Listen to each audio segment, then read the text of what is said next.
Hey guys, my name's Frank, and this is my workshop.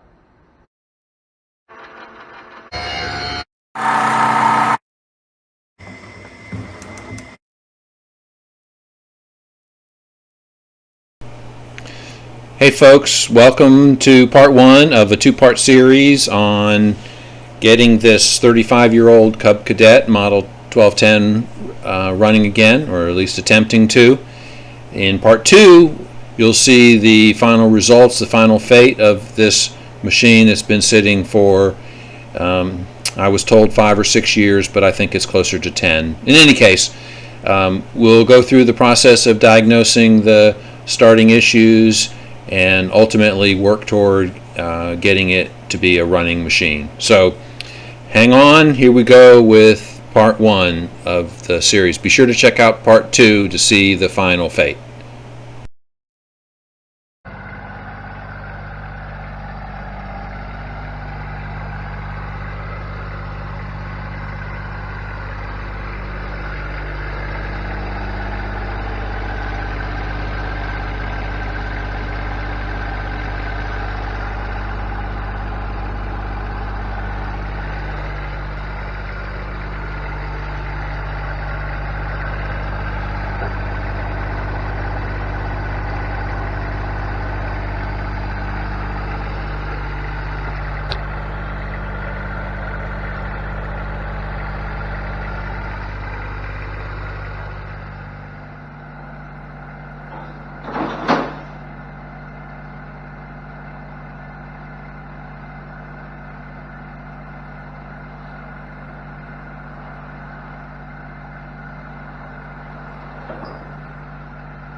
All right, so we've got a Cub Cadet Corporation Model 1210 Cub Cadet.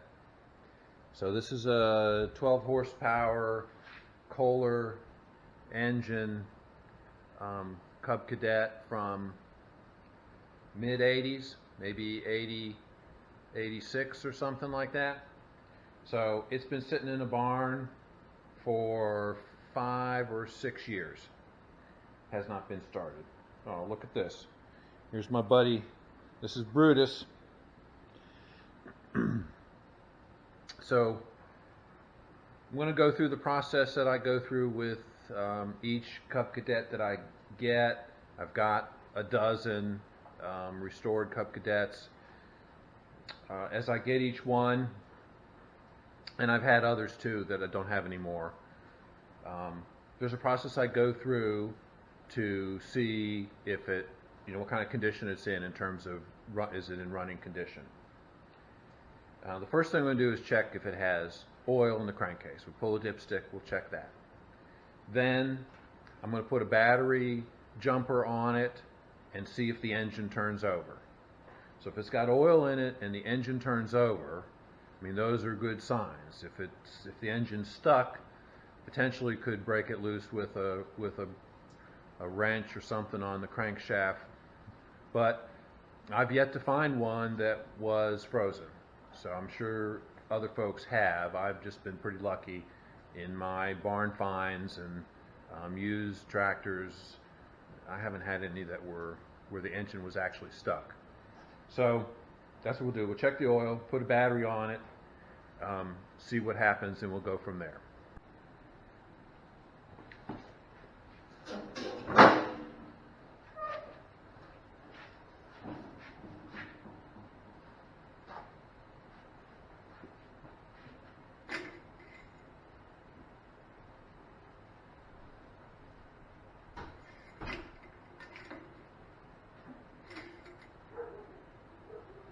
All right, so it has oil, but it is a little bit below the low mark on the dipstick. So it looks like it's down, maybe as much as a quart. It's not real dirty, so that's a good sign. All right, so I'm not going to add oil right now. Let's just see if it will crank.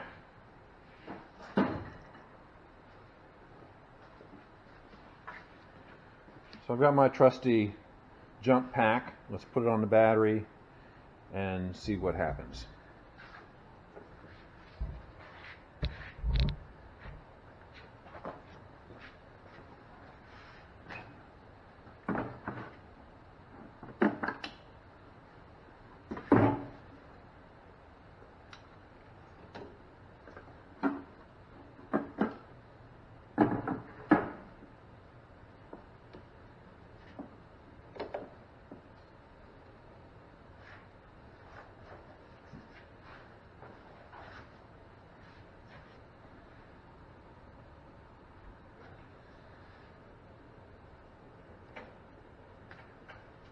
We have to hit the foot pedal normally to disengage the safety switch.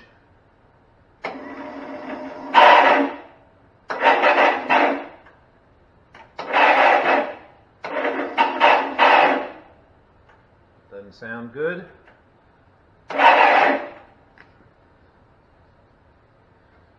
going to say that the starter is running, but it's not, the solenoid is not engaging the engine.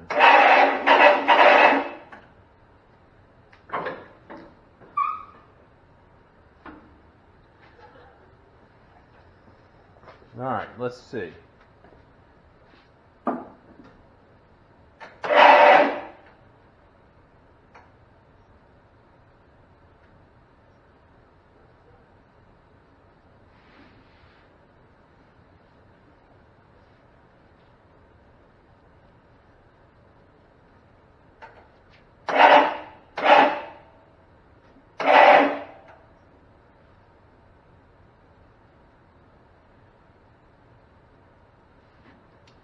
All right, so what I'm getting is the starter making a lot of noise, but it's not engaging the flywheel, the crankshaft, so it's not turning the engine.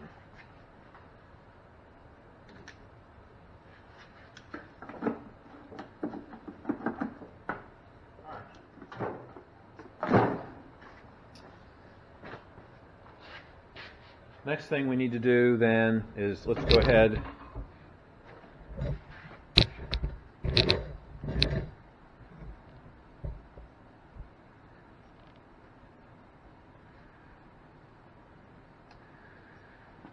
and take the side panels off.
As I take pieces off, I throw them in a little cup or container of some sort just to keep them all together. All right.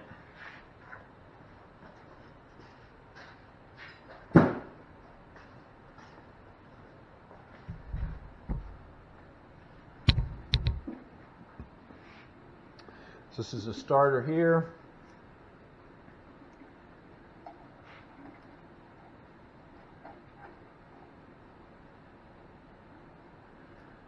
Rectifier or voltage regulator. Alright, so we'll try one more thing here just to make sure that we don't have a faulty starter relay. We'll make sure we apply full voltage to the starter. So ground clamp, and then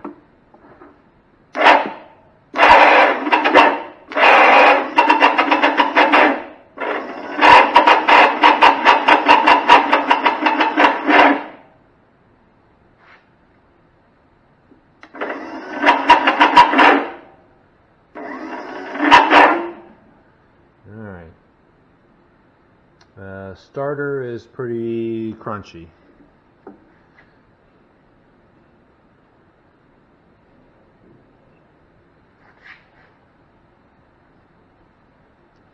Alright, I'm going to get a socket. I'm going to pull a couple more pieces off this tractor. Let's take the hood apart, get the front grille off so that we can access the crankshaft pulley.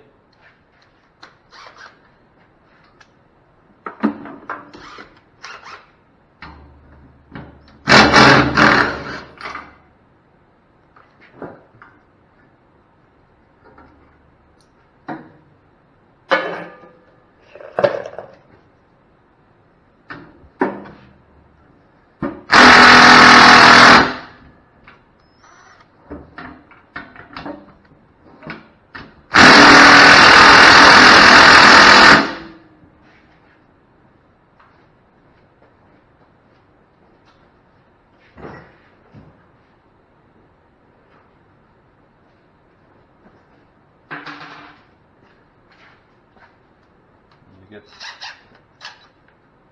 the big boy here.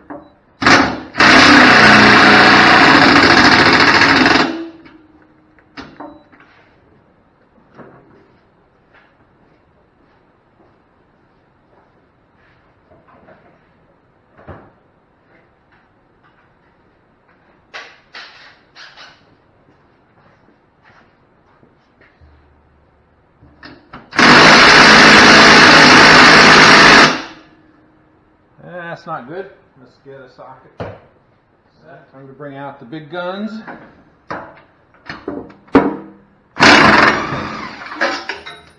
That took care of that.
Alright, get this front grille off.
Alright, so here's my thought process at this point. The starter is running, making quite a bit of noise, and the engine is not turning over. Either the starter teeth are skipping on the flywheel and the engine is frozen, or the starter bendix is not engaging the flywheel. So it could be either of those situations. Just check the air cleaner here. Air filter, I mean, it's dirty, but it's not Not terrible. Okay. Let's see if we can get a wrench on the crankshaft pulley there, which is actually a PTO. There's a electric clutch there. Let's see if we can turn the engine over with a with a socket breaker bar. I'm not sure what the, see what this is. 3/4 is too big. That fits. That is 5/8. Let's see.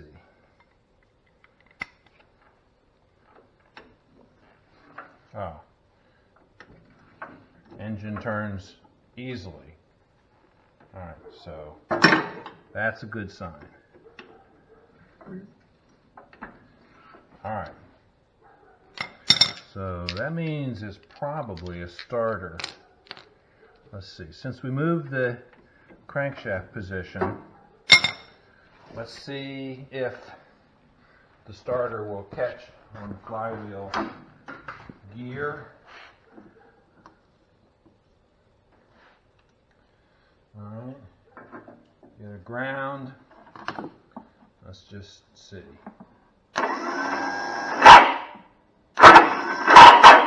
Alright, same situation with the starter.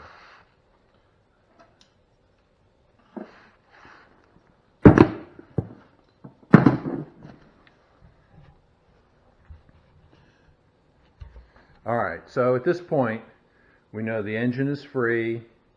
The starter is working, but making a lot of noise.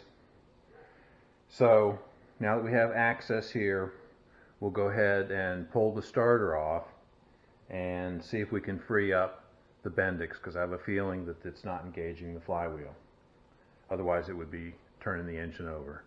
Alright, so we'll come back and do that.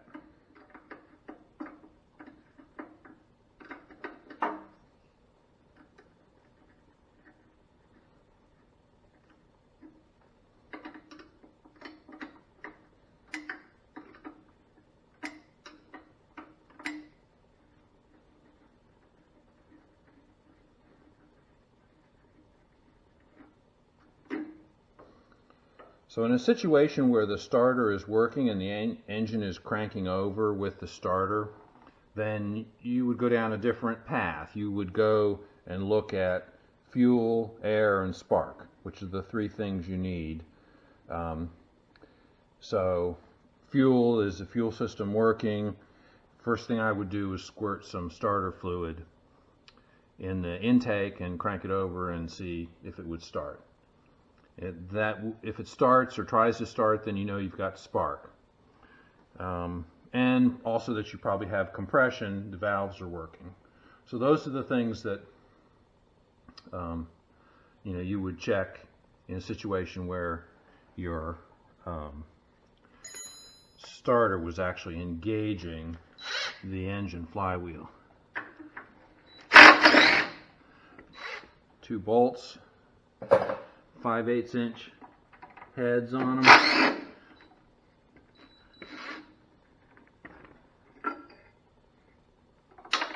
Three-eighths, 16. All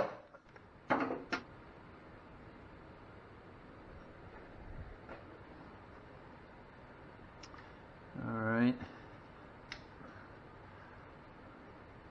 Get the starter off. We need to move this dipstick tube.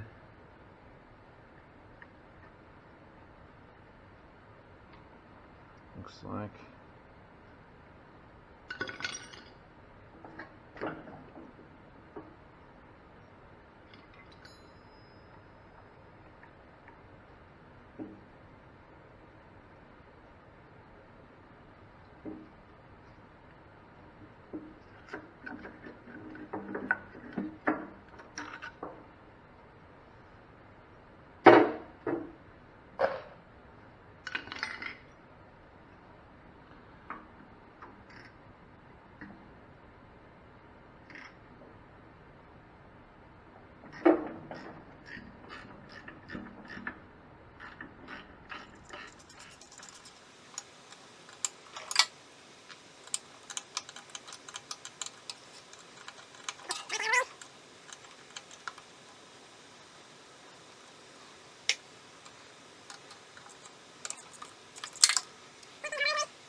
So there's the starter.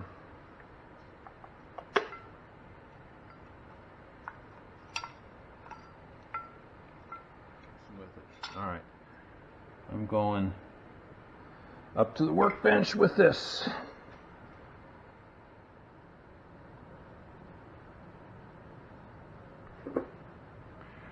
Okay, so let's take a closer look here. I found the spring, which was loose, but this particular brush is in pretty bad shape. It's just been, I mean, these other brushes fit into these notches fine. This one, not so much. There's the spring. So it should fit like that, along with these other ones. But it was not in very good shape. Okay, let's see what else we got.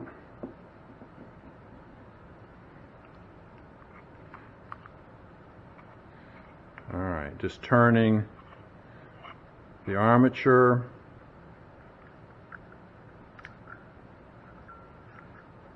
Alright, so the I call it the Bendix. It's the cam, the inertial operated cam that causes the pinion to engage the flywheel is pretty sticky. So it could be that that just wasn't moving for, as it spins, the inertia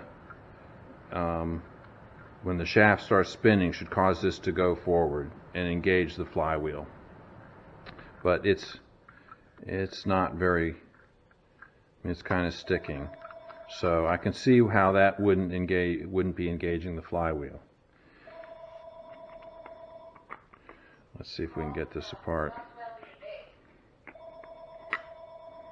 All right. So looks like permanent magnets. The armature, you know, doesn't look bad. The bearing here is pretty bad.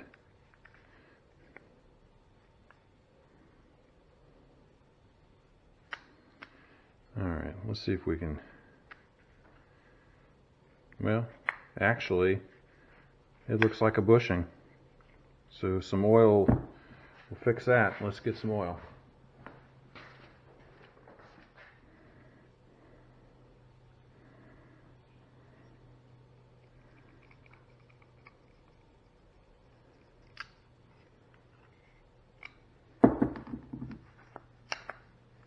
Well, that's like solves that problem instantly.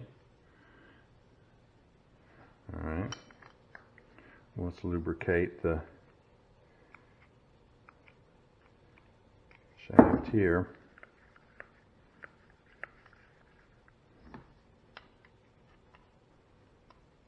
All right, so that's much better.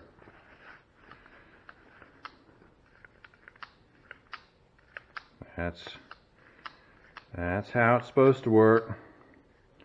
And that's lubricated. All right. Wow. That pinched me. All right. The gaps in the magnets are where the screws go through. We can get them to line up.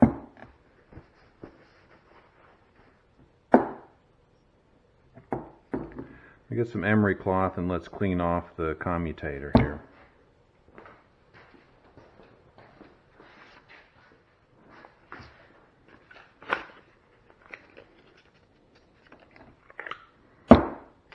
Alright, so this is just some 320 grit sandpaper.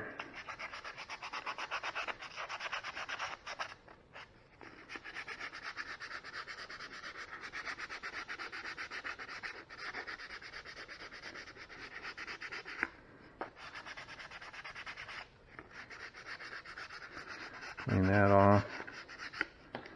Alright. Alright, that was 320 grit. This is 600 grit. So we'll just polish this with the 600 grit. Clean that off.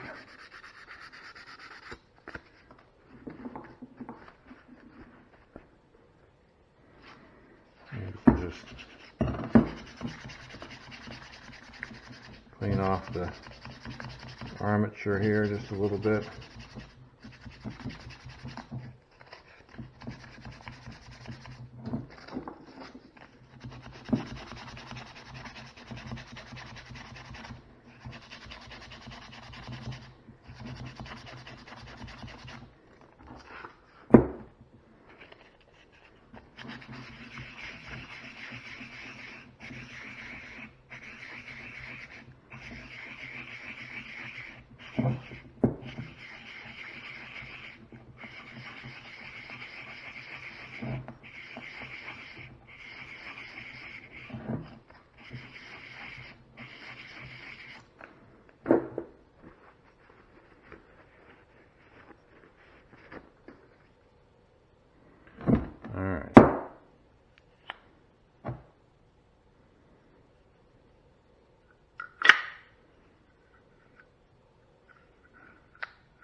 Now the challenge is to get it back together with the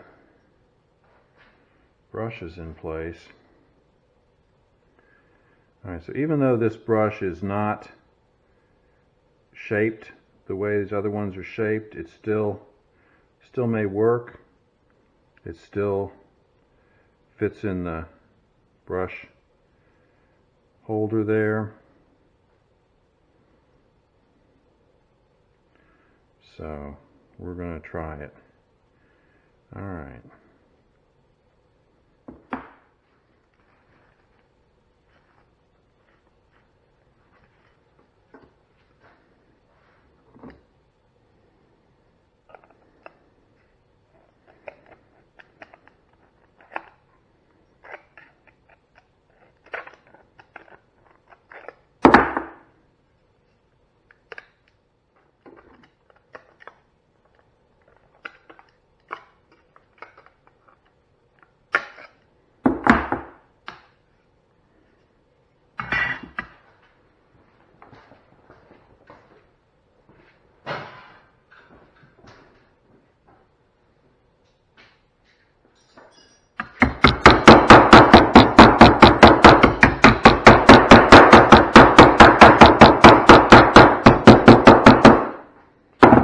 Okay, I'm sure there's a special tool for this, but this should work. We use this piece of sheet metal to hold the brushes in place. I don't know if this fourth brush is going to work or not. Condition it's in. Okay. All the brushes held in.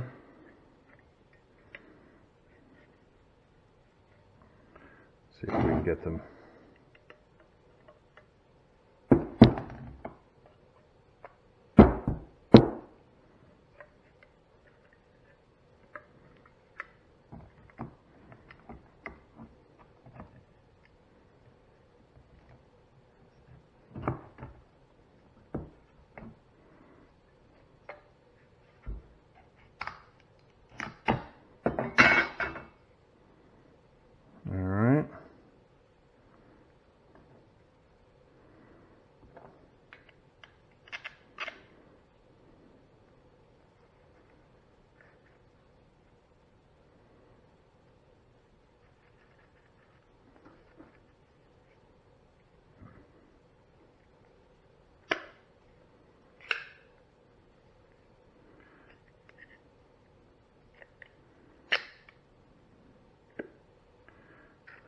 That's one.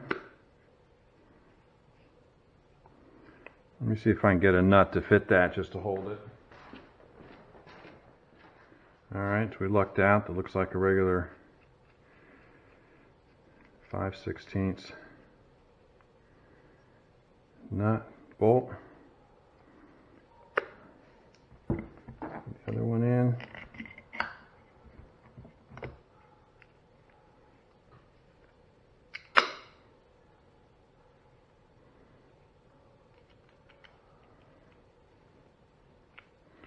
Well, that's the wrong size.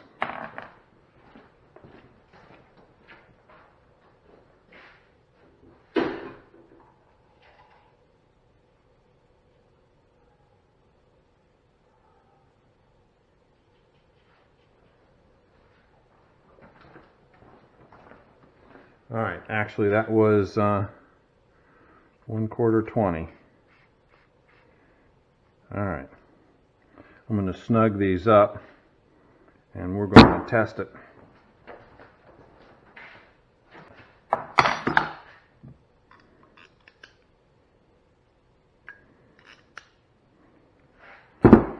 All right, so I just put nuts on those studs to hold it together.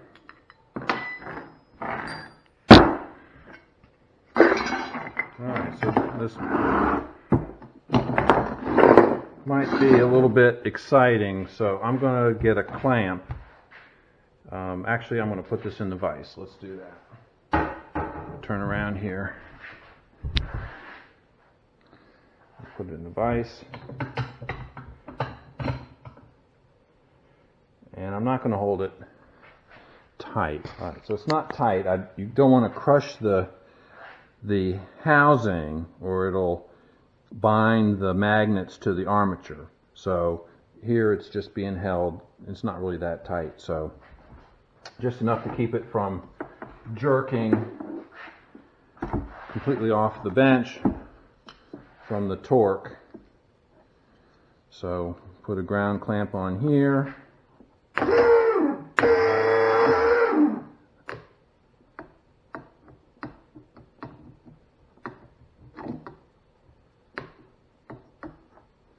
Alright, so what that's saying,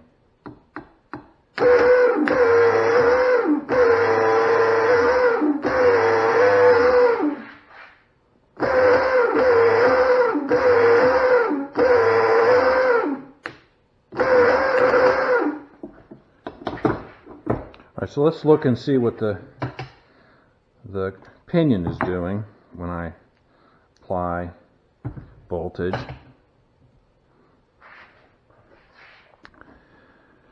Alright, so watch the pinion spin out this way, so it will engage the flywheel when I apply voltage to the motor.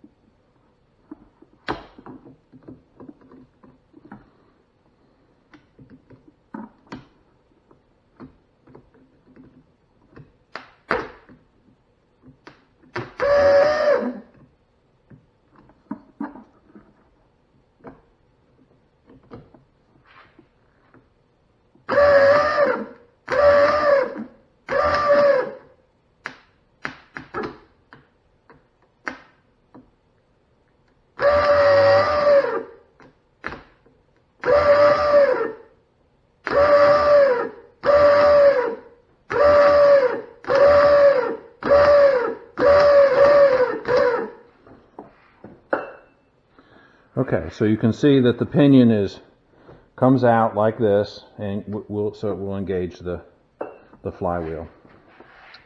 All right, so I think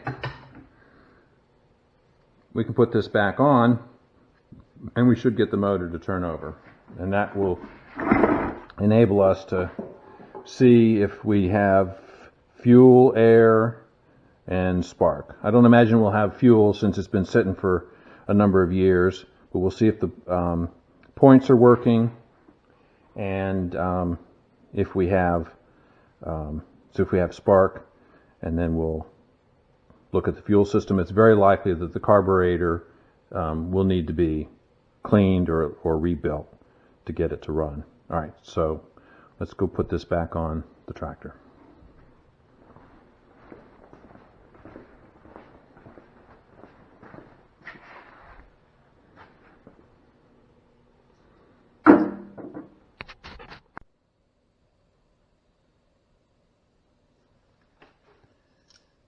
All right, let's put the starter back on.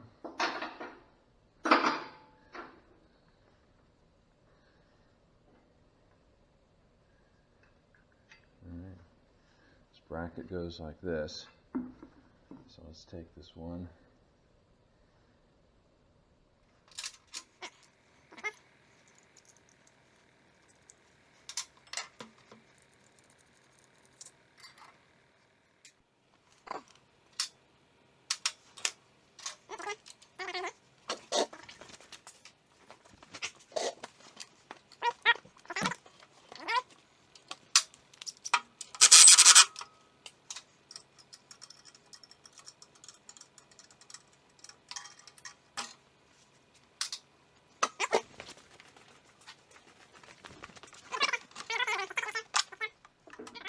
Operable.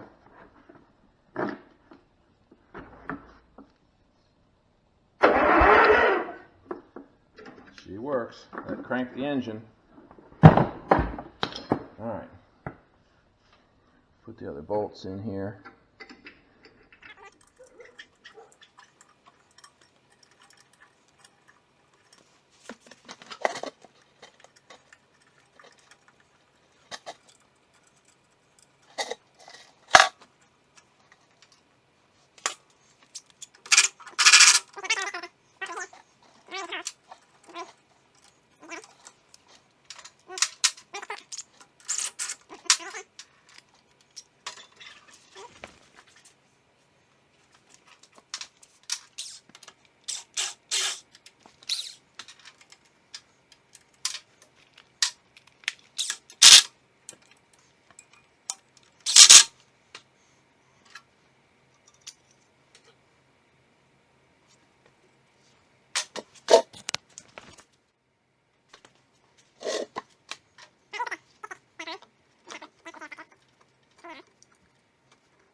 Alright, so I got the jump pack hooked up to the battery.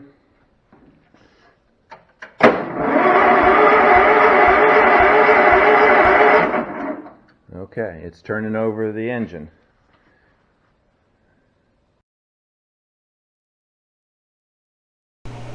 That concludes part one of the two-part series on diagnosis and repair of this 35-year-old Cub Cadet garden tractor.